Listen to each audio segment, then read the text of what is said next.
Thank you. So welcome everybody to the 4th webinar of our Assessing in Games-Based Approaches 40th anniversary series. Thank you for joining us today.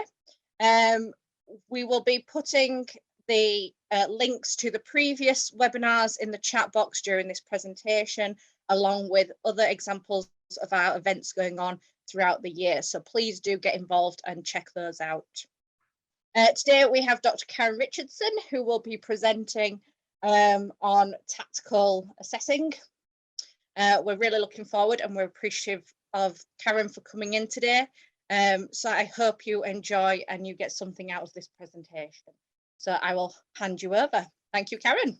Oh, thanks, Ellen. I really appreciate it. And, thank you so much to Naoki and to Ellen for organizing the webinars. I'm really thrilled to be part of the series. It's been a really engaging last few Saturdays being part of the series. And Naoki and Steve certainly got us off to a really great start, thinking about game-based learning and really giving us some tools for assessment. My talk today, I will provide some additional tools to put in your toolbox about assessing decision-making and gameplay. And let me share my screen and get us started.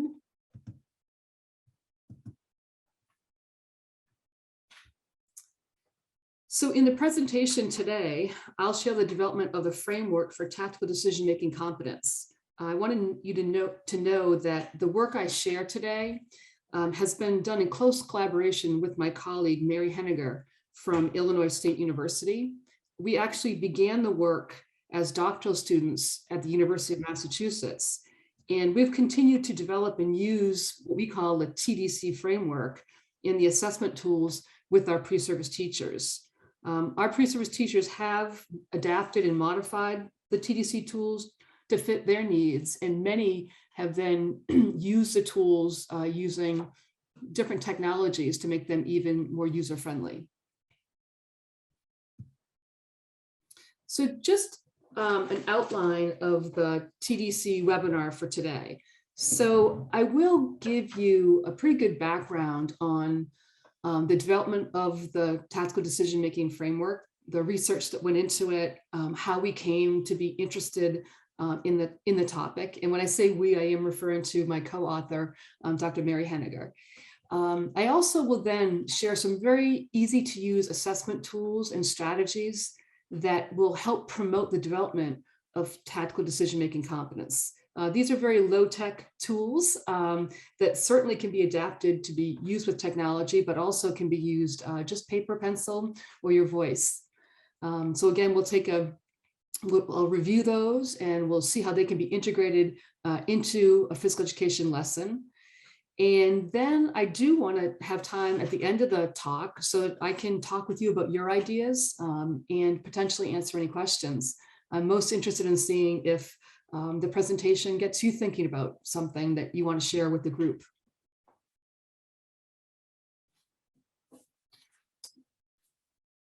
So before I get into the TDC research and the practical assessment tools, I'd like to share some of the basic guiding principles or ideas that frame my thinking to talk about assessing tactical decision-making competence. First, it's important to understand what competence is and the definition that informs my work. Competence refers to knowing what to do and when to do it within the context of gameplay. With competence comes enjoyment, and with enjoyment comes persistence, which is required to become a better games player. I'm most interested in competence rather than expertise. Second, as Richard Light notes, complex games provide a good environment for students to learn pertinent information and to apply that learning into an authentic context. Again, I'm interested in learning in what learning looks like in gameplay. And typically we're talking about modified gameplay. Third, in order for students to be able to apply their learning, the learning must be made explicit and conscious, as discussed by Rink. So in other words, it's up to the teacher to find ways to help students make knowledge, thinking, and understanding explicit. So I'm very much interested in what students are thinking during gameplay.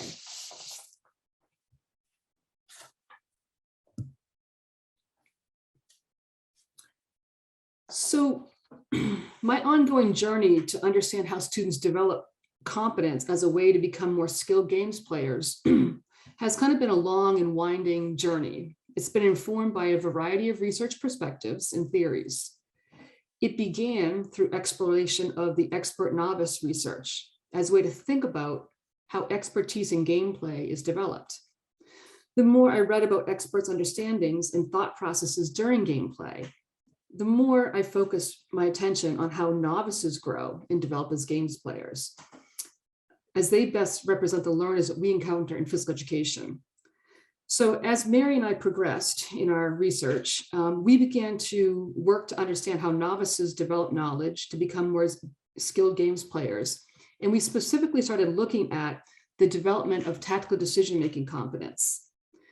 Sort of in this quest to understand, learning during gameplay, we also took a deep dive into constructivist learning, into complexity thinking, into video game design, and game adaptations as better ways to understand how novices learn tactical decision making.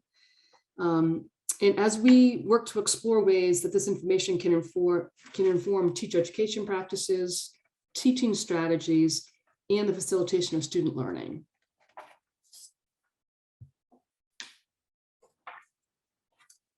So the study I'm going to talk about next is really the study that became the foundation for the tactical decision-making framework that's the focus of today's presentation.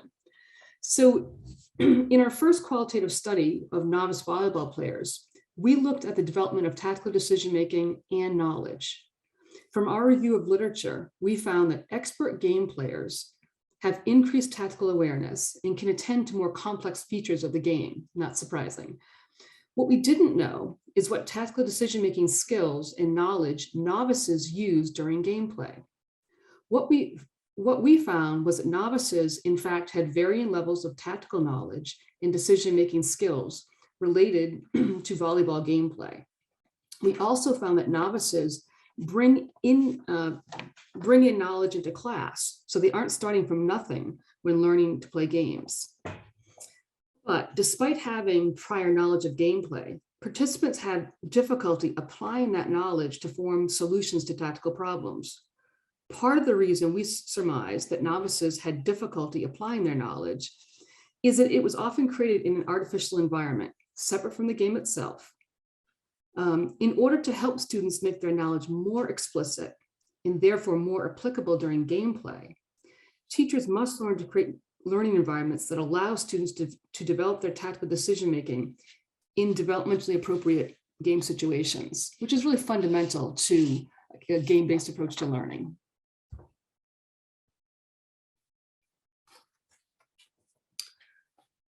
So in an effort to take what we learned from that volleyball study and to make it into something that physical education teachers and their students could use, we next looked at novices' development of the tactical decision-making competence, or TDC. As I mentioned before, competence is the ability to know what to do and when to do it during gameplay.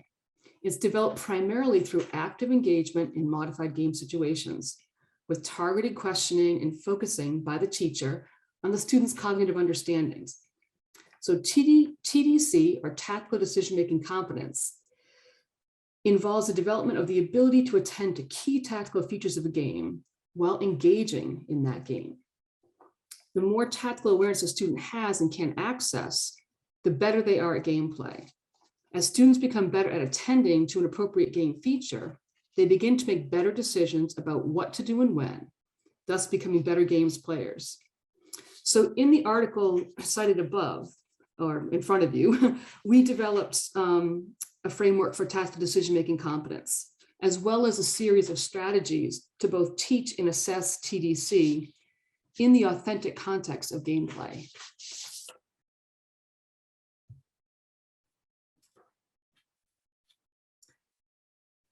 So in front of you is what we call the TDC framework. And the table represents the framework. And just a little background, data were collected using what we call a talk aloud protocol. So participants played 3-on-3 volleyball throughout a semester-long beginner volleyball course at the university level. And after each rally, they were asked, what were you thinking about during that rally? We audio recorded the responses, and then we analyzed them, and the themes were identified, and they ultimately became part of the 5 levels of the TDC framework. And I'm going to take some time to talk through all 5 levels, but just briefly, level 1 actually represents inattention to the game. Level 2 is when students begin to think about their own engagement in the game, really by focusing on themselves and skill execution. Level 3 represents a student's ability to attend to all of level 2, but also to begin to notice what their teammates are doing. Level 4 includes a focus on their teammates and the opponents. They recognize the strengths and weaknesses and the tendencies of their opponents. And then finally, at level 5, the novice can really begin to attend to kind of the game situation at hand, as well as the other things that were described in levels 1 through 4. So I will take a little bit of time to kind of bring to life what happens at these 5 different levels, because this is the essence of of the talk today. And then this framework will be used to code and assess with the other tools that I'll share. So let's kind of look briefly. Level 1 actually was not part of the original framework when we proposed it in 2008, that the inattention, not paying attention to the game, that emerged as we did more research and with students, particularly at the middle school level, who oftentimes, when you ask them what they were thinking about, they weren't even thinking about the game. So that is a lot of information for the teacher. They've got to think about how they're going to get that student to actually get motivated and choose to engage in gameplay. So level 2 is where the learner is really thinking about themselves and just their skill execution. Oftentimes they really can't pay attention to many other features of the game. They don't talk about any strategies beyond themselves. Oftentimes it's just the focus is on their skill, and their knowledge is very limited to just repeating what just happened in a situation. They might say things like, when we ask them what you were thinking about during gameplay, I was just focusing on keeping the ball in the air. I'd just like to be able to make a better pass. But they're just thinking about themselves. There's usually no mention of teammates or their opponents or the game situation. So they have very limited tactical understanding of the game. Now at level 3, students begin to recognize the strengths and weaknesses and tendencies of their teammates. Now, obviously this is only in games that there is in fact a teammate. Again, this research originally was done in volleyball, and then we've continued to do research, a lot of it in sort of ultimate disc has been one of the other invasion games we've used to collect data. But so here we are at level 2. So now, level 3, where we have focus on self and our teammates. And students here can talk about how to respond to their teammate in a situation. Often at level 3, they are actually using a lot of kind of arbitrary rules, like, okay, we always forearm pass the ball up to the setter. So yes, tactically sound, but somewhat arbitrary. By level 4, now we have students who can think about both themselves, their teammates, and their opponents. And clearly students here are getting much more, tactical understanding. They are aware of the position of their opponents. So oftentimes they may be choosing to hit away from an opponent or pass beyond an opponent. They also, again, will tend to notice the tendencies of their opponent. So they may say things like, we concentrated on hitting the ball to a space on the opponent's court. I got in position right in front of him, and he got the block. I need to focus more on where she's hitting. So you'll see here that students are able to talk about the opponent, and they can control where they're sending actions of the ball, for example, and kind of work around that. Then the highest level that we see with, again, these are novices, would be what we call level 5. And here we have students, their ability to think about themselves, their teammates, their opponent, and the game situation. So, definitely at this level, we're seeing real enjoyment of the game because of this ability to, respond to so many factors that the student is coming in contact with. Their focus is both on kind of on-ball skills and off-ball movements of themselves, of their teammates, their opponents, but they also are thinking about potentially the score of the game. What do I do, when it's the final point of the game? Or how do I respond when there's only a minute left to play?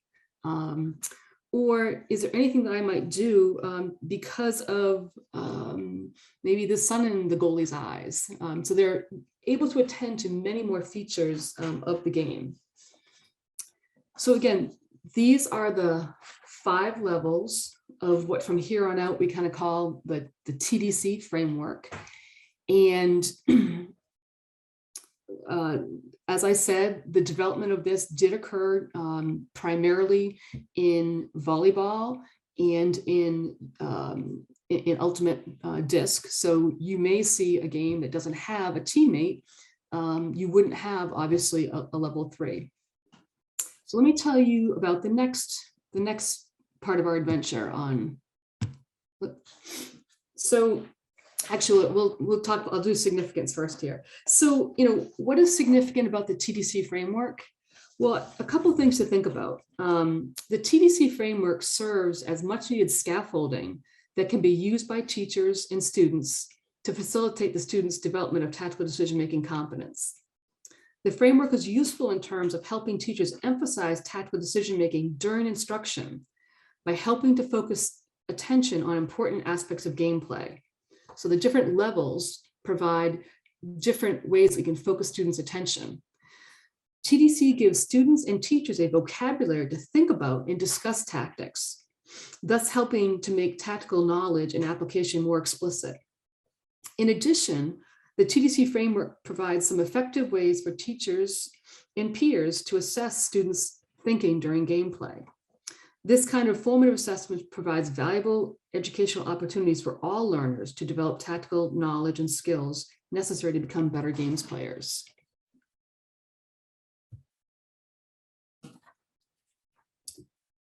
So the next leg in our journey of developing the framework and developing tools involved developing more gameplay scenarios to help to assess students' TDC. Because we noticed that through our study of tactical decision-making, we began to notice that some students were less able to think about tactical decisions in part, they were less able to think about tactical decision-making due to the quickness of the game that they were playing in physical education. So some students, when asked to discuss what they were thinking about, provided less sophisticated answers, not because they didn't have more complex knowledge about the tactics, but rather because they didn't have time during gameplay to access and apply that information. So as a result, we began to work on the development of gameplay scenarios to kind of assess and to allow students time to apply their tactical knowledge and decision-making in kind of a slowed down environment, thus allowing students to attend to more appropriate variables that they could than they could during actual gameplay. We found that scenarios can be a useful tool if they provide enough information about the game context, the player or team characteristics, and if students could respond to open-ended questions about the information. So students' responses to gameplay scenarios did provide more robust information about what students know and how to apply it during gameplay. They were able to point out some of the variables that they often miss during gameplay. And kind of our takeaway from this research was that when you write a gameplay scenario, it's important to provide enough detailed information that would allow the students to consider the 5 different levels of TDC.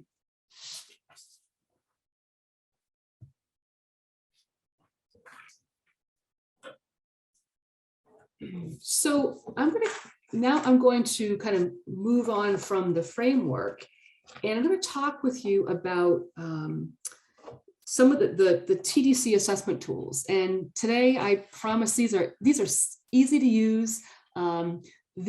This presentation would not be the only place that you've seen some of these ideas, but the piece that I bring to it is then looking at the tools in relationship to the 5 levels of the TDC framework. So we're going to look at written scenarios, just freeze, simply ask, a thought check, exit cards, and TDC posters.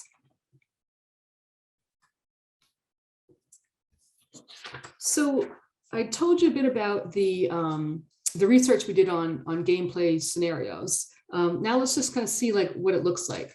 So a gameplay scenario is going to be a written scenario, and you're going to provide typically a diagram of the game situation.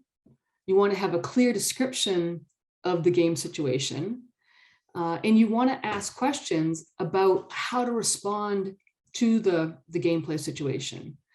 It will take students some time to get good at answering these scenarios. So with anything, have them practice. I do find that gameplay scenarios make a wonderful pre-post assessment. Obviously, the scenarios that you develop are tightly aligned with your learning outcomes. You think about, what are you going to be focused on in that lesson or unit of instruction? Your gameplay scenarios align with the big ideas that are in that unit. And they do provide a wonderful pre-post. And then the scoring, you can look at the response that the student provided, and then you can simply score it from a level 1 to 5. Did the student, here's a look at an example here. So, here's a scenario that was actually taken from Mitchell, Ovslin, and Griffin's book on tactical decision making. And you'll notice that just a brief description. Team 1 is playing Team 2 in a half-court 3-on-3 volleyball game. On the 3rd hit, player S2 sends a ball over the net to player 1. And the question: what should player T1 do with the ball, and why? Now, what's wonderful is you can create a Google form for students to answer this scenario on, and that makes data collection really easy. And again, as I said, it can be used as a pre-assessment and a post-assessment. I always remind students, if it's a pre-assessment, do the best you can, don't worry about it. By the end of the lesson or the unit, you're going to really understand how to do this. I want to see what you know now. So, and then the key piece here is based on what the student writes. I can then score it a 1 to a 5 based on the TDC levels. That might help me think about how I might group students. I might want to have mixed teams, that people have different levels of TDC.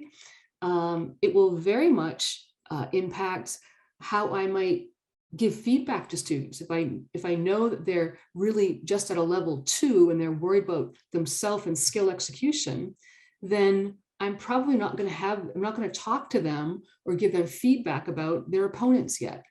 That would be kind of too far up the ladder. So gameplay scenarios, again, use of a Google form to collect the data, make that really easy to use. Or, just use a paper and pencil. I'm sorry, I should have switched to the scoring. And again, there's the example of how you might score it. You could also, if you wanted to do a little bit more generalized, you want to kind of shy away from the framework, you could score it a 3-2-1, like a tactically sound solution, a partially tactically sound, or kind of a convoluted or incorrect solution. But those are two different ways that you could score that. Doesn't take very long at all, and helps you to think, gives you information as a teacher about where your students are at. So another one of my favorite assessments for tactical decision-making competence is done during gameplay. And call this one just freeze or just stop. You can think about what works. I know that we're from around the world, so think about words that are meaningful for your students, but just freeze. So while the students are playing, they're in the middle of a game, likely a small-sided game, you're going to say freeze, stop. And you ask students to remain in just stop where they are. And from there, you might ask students questions about the game situation at play. For example, I might ask the students, can you point to the player who's one pass away from the person with the ball? You know, what's, you know, where's the open space? So you're gonna ask questions in the moment that will engage all the students. Now, most of the time, students are going to be in small games, so you'll do this just freeze, maybe just at one court at a time or one small game at a time. You don't necessarily have to freeze the whole class, but this is going to get students to think about the where, the what, the why in the moment. It only takes 15 or 20 seconds, and then you move along. What do I ask about? I'm going to ask questions that relate to what level of TDC students are on. And that's the way that I kind of push their thinking. So just freeze.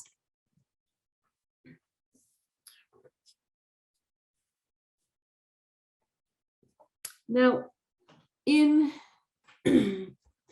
simply ask, this is similar, but here the teacher's going to ask individual students to verbally respond throughout the class to questions such as, what were you thinking about during the last play? Information gathered by using simply ask helps the teacher to quickly assess TDC. And such information can then be used to make immediate adjustments to the task, to provide feedback to the individual, and to sort of bring to life for students the knowledge or understanding that's coming up during that game. I often think about simply ask. It can be very individual. The teacher can kind of approach a student during the game and ask a question. It can also be done as in the picture here, that the teacher has called over, one team or one group, and then they're asking the questions. Again, the idea here is that questions can be aligned with where students are on the TDC framework. So if we know we have students who are at level 3 and they're starting to think about their opponents, then the questions the teacher asks can be about things around tendencies of their opponents or where their opponents are or are not. So that's the connection of simply ask with the TDC framework.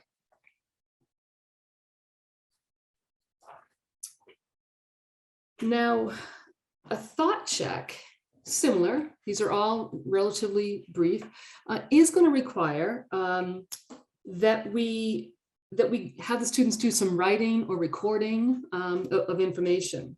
So the thought checks are designed to access students' thoughts as close to the action as possible. So thought checks require students to stop the game briefly, to either fill out a written response to one prompt, like which teammate was the best pass option and why. The written thought check gives students more time to reflect on what they were thinking about during gameplay than the simply ask technique. Thought checks also provide the teacher with a written response that can be used to plan instruction. Thought checks could be conducted throughout the class, as well as at the end of the class using like an exit card. Again, simple, doesn't take a lot of time. Might do this, once or twice during the game, during the class session, excuse me. So exit cards, as I just kind of mentioned, they're another way that we can take a look at, students' TDC. So here at the end of the lesson, the teacher would hand out an exit card, or certainly if students have one-to-one devices and they want to use an iPad, they could answer this on a Google form. But, we may ask a question, something like, what were you thinking about when the ball came to you during the final game? And, you can ask a variety of questions. I would encourage only one or possibly two questions at the end of a class. And the students' answers, the richness of the answer, what they're noticing about the game or the game situation, gives us insight into their level of tactical decision-making competence. And again, it encourages the students at the end of the lesson to think about the game and to think about their level of TDC. I find it really easy to then quickly just mark the card by level, 1, 2, 3, 4, 5. You can kind of sort the cards, like get a sense of where students are at with their tactical decision-making competence, and that's going to really guide what I do in the next lesson. Another tool that's a lot of fun to use are what we call TDC posters. And a TDC poster, we just put on each poster, we'll put one of the levels of TDC, and we can put them on the wall if we're indoors, or if we're outdoors, you can just put them on a stick or a pole and put them out in the field or wherever you are. And with the posters, you're going to ask students to play a modified game, and then you may ask them to stop play and then to quickly go stand by a TDC poster, which best represents what they were thinking about during gameplay. Now, remember, if you start using TDC, they start to understand that, level 2, I was thinking about myself, my skill execution. Level 3, I was thinking about myself and my teammates. So they start to know the language. They then go to the posters. So here's what the posters look like, or here's an example of what a poster could look like.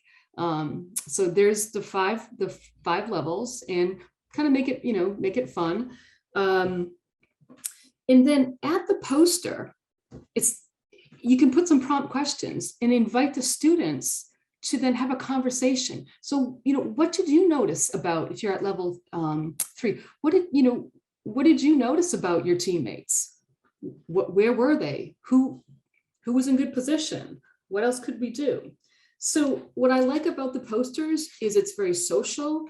It gets students to start talking together about what they're seeing. It also then, by seeing where students self-identify in relationship to the levels, as a teacher, it gives you a really quick and easy way to assess where students are at. So I found the posters to be very engaging, and students seem to really enjoy the conversations that they have with peers. So TDC posters. So I've given you a lot of different techniques here to think about, capturing information about tactical decision-making competence. It does help to have some little form to keep track of things. If you notice, this is, it's an assessment record. It's only showing 4 levels of TDC. As I said, when we first developed the framework, we only had 4 levels. We didn't have the not engaged. But here you could put the students' names on the left. You can put comments about maybe how you collected the data. Was it was it self-assessment? Was it something that you as a teacher coded based on a written assessment, but a form to keep track of, where your students are? I think it helps to have one sheet of paper that has all your students' names, and you can look, kind of quickly at where students are. I do want to be sensitive to time, so I realize we're going for about 38 minutes, so that's a lot of talking. I'm sorry. Let's kind of see, what does this framework and the tools look like kind of in real life? So as a teacher, you have to make decisions about, what tools work for you, what's meaningful for your students, but here's how it might look. So let's just imagine we are playing ultimate disc or ultimate frisbee. So it's a territorial invasion game, and we can imagine we're using a game-based approach. So we start with a small-sided game, a 4v4 possession game, and what we might end up doing then is after they play that first game, we might have the students then go and stand under the posters and ask them what we were thinking about during game one. And then they could start having a conversation about what they were thinking, what were they noticing. Then in a lesson, the teacher might do some questioning and answering and things like that. Here, we want to make sure that we are responding to what the students are thinking about. And here depending on what levels the students are at, we can shape the questions.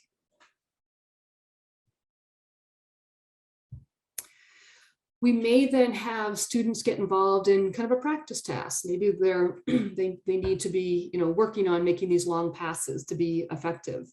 And during that practice, the teacher, because it is game-like, there might be the use of the just freeze and pointing and looking and asking questions. Or the teacher may use a simply ask.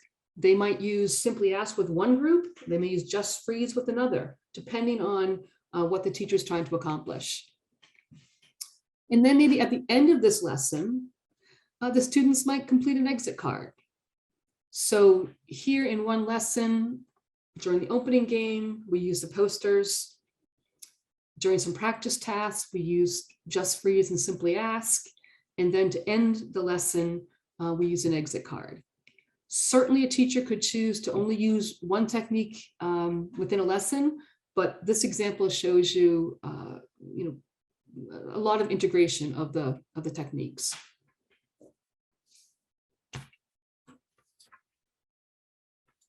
So again, if we want to increase tactical decision-making competence, I think we have to remember that time matters. And what I mean by time is people need time to think. And we can provide time in a number of different ways. It's kind of beyond the scope of this presentation, but one of the ways that we can give time for tactical decision-making is we can slow the game down. We can change the rules. For example, in volleyball, we can allow students to catch the ball and then to restart play. We can think about having rules that slow things down. So we need to think about, we're playing tennis. We can allow them to catch the ball, drop and hit. That'll gives more time to then think about, where the ball is going. And then as we know, the strategies that we've created, some require students to think on the spot, others we step away from the action and we get to think about what happened. And just kind of in summary, we want to think about, competence is the ability to know what to do and when to do it during gameplay. We might need to practice doing some things that are a little bit removed from gameplay to think things through, whether it's on paper and pencil or whiteboard, or whether we are even looking at video recorded play. I think the tools really allow students to engage in quality games. It invites them to do the thinking. It engages them with their peers through conversation. And if we use gameplay scenarios, we really are moving kind of beyond that written test of sort of rules and strategies. Rather, we're looking at a situation and we're applying knowledge of tactics to a particular situation. I did provide here a list of some references. So if you're interested in reading some of the articles that my talk today comes from, that might be helpful for you.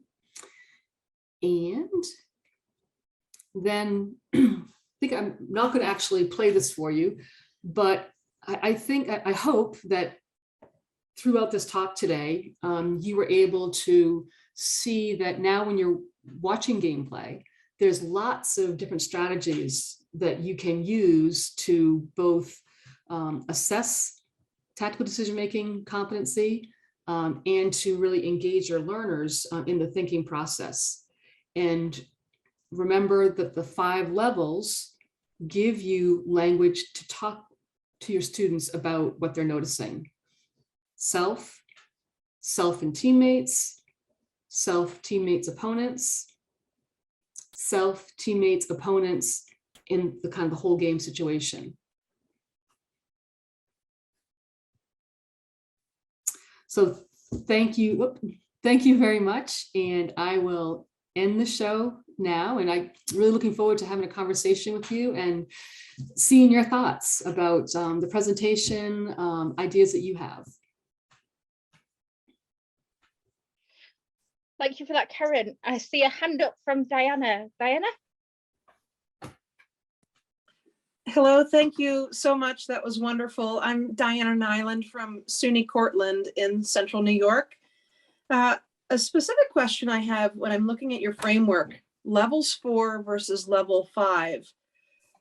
Are there scenarios where, I guess I'm picturing some scenarios, especially in non-invasion games, where students might be considering the situation, but not the opponent. For example, even the volleyball example you put up, I should bump to the setter should set an outside hitter who will now try to finish the attack, but not necessarily considering the actual people on the other side of the court just strike to the floor. Would you call that more of a 5 if the opponent's missing, or would it be one missing piece from a 5 and maybe more of a 4? Does my question make sense? It's interesting, and you know, as you kind of look at student responses, they leave out pieces sometimes, you know. Right. So in terms of the way that we've kind of operationalized it, we have kind of said, like, you have to include all of it. It's kind of hierarchical and it includes what's below it. So if it doesn't have it all, then you're down a level. Right. So if, you know, I think the situation that you provided, it seemed like they really had, they understood the offensive piece of that, how to set that all up really well. They don't, there's no acknowledgement that then, okay, then how have the opponents been responding to the situation? Right, and then I have to transition to defense and so on. Yeah. Right, so there's maybe like, okay, that's kind of what I conceptualized, but just wanted to make sure I wasn't making an incorrect assumption. Almost missing piece equals the level lower. Mm-hmm. And I think what we've found helpful, like, is that if we try to like kind of like level up people up 2 levels, it's like it's too much thinking. Like they're not ready to think about. And sometimes I think as teachers and coaches, we go too far ahead of where students are tactically. So that to me is the kind of the beauty of this, you know, sequence. Yes, for sure. Thank you. Awesome. Hey, yeah, thanks for the question. And how are things at SUNY Cortland? Good? Great overall. And I'm asking in the context of, I'm the course coordinator for our instructional models course. Oh. So we do TGfU and sport ed. And so this is great. Assessment is the next piece. I'm trying to figure out some more creative ways to implement teaching the teacher candidates how to better assess. Oh, that's great. Again, our teacher candidates at Bridgewater have found this kind of easy and useful and a good entry point to assessment. Great. I'd love to pick up a conversation more another time, but not monopolize your time in this setting. Oh, great. Well, thanks, Diana. Thank you. Thank you for that, Diana. I was just thinking on that point as well. It's sort of my area as well with, I work with pre-service teachers.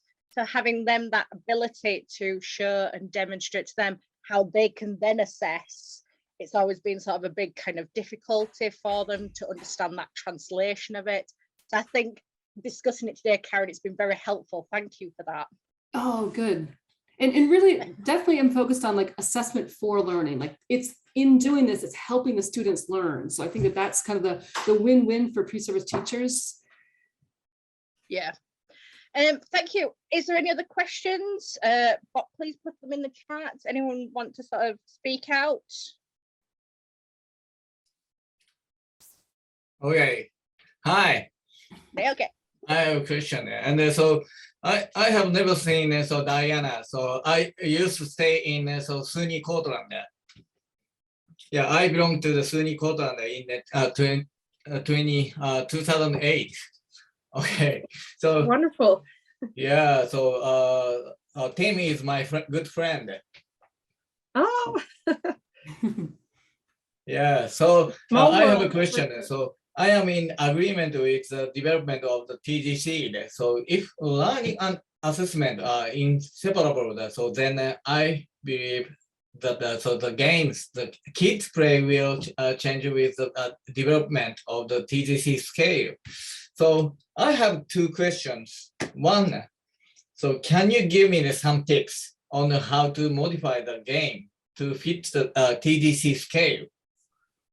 So second, I believe so children, kids are playing will have a variety of TDC levels, so diversity. So what can I do to teach the game in a way that emphasizes diversity? Yeah, so how do you so modify the game so according to the diverse students? All right, so well, this could be a whole other presentation, Naoki. Thank you for the questions. So one of the ways that I modify games is what we call modification through adaptation. And if I have students who have, we always have students who have different experience, knowledge, interests, level of tactical decision-making when we're playing games. And so the idea of modification by adaptation is that the rules of the game change for either one team or one player based on the outcome of the first game. So we play a game and I lose. We're playing tennis. The next tennis game that we play, I'm allowed to catch the ball and then hit it back to you. My opponent who beat me or won, they don't have that. So now we can play a good game together, and I have some modifications. I think that's this notion of modification with adaptation, that the conditions or the rules of the game change for one team or one player after you've played a short game, really allows anybody to play together. Then the teacher or the students, they can then focus their attention on parts of the game that make the most sense for them. So that to me, again, I could talk all day about modification through adaptation. That to me is, a tip to modify the game. Change the rules after the first game for the team or the player who didn't win the first one. And then you can have a good game for both people. I think, does that also answer your second question, Naoki? Because you asked, like, again, how do I have the variety? How do I meet the needs when there's a variety of players? You might need to ask me that question again. Same answer. So you can implement adaptation for the teaching the diversity students. Huh? Mm-hmm. So I have another question. How Okay. do you incorporate assessing the TGC into the adaptation game.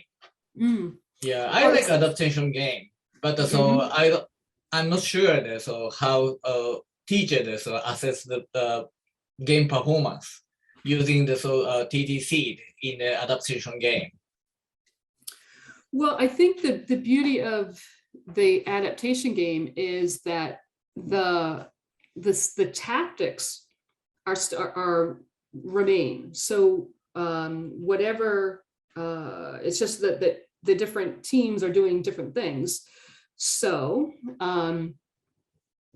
you know, you could use the same technique. So I could do, after we play a series of games, I could use an exit card and ask me, you know, what I was thinking about when I either did or didn't have the ball. I think that all of those techniques can absolutely, they can be used during any type of game, whether it's, you know, modification by adaptation or exaggeration or representation. Those can all work. Good question. Thank you, Naoki. You always Thank you very much. I did notice in the chat too, like the teacher will be busy. Yes, but remember, the teacher doesn't have to do all these techniques every day. You can pick one, and that would be one little step in the direction of thinking about TDC. Thank you. Any more questions? Any at all? I will make Karen's slides available on our website on the webinars link for you to view at a later time, or it will have her contact details on, so you can message her if you have any questions later on as well. Is there anything sort of last minute?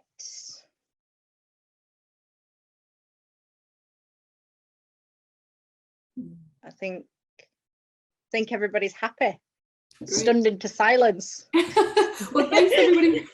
I appreciate everyone coming. It's wonderful to reconnect and be together. It's been tough not seeing everyone at conferences for the last few years. And this is, again, Ellen and Naoki, thank you so much for organizing this. And, you know, coming together is so important. Thank you very much, everyone. It's been wonderful. Thank you again to Karen for presenting. It's been an excellent opportunity for this 40th anniversary celebration, and we do hope that we can continue bringing these wonderful webinars to you. We have next week's webinar, which will be a discussion, a bit more of a chat between Karen, Naoki and Steve. And also we have a couple of teachers who will be joining us to provide that extra discussion in there as well. So please do join us for next week's session. It will be at the same time as this week. Thank you all again, and we look forward to seeing you shortly. Bye.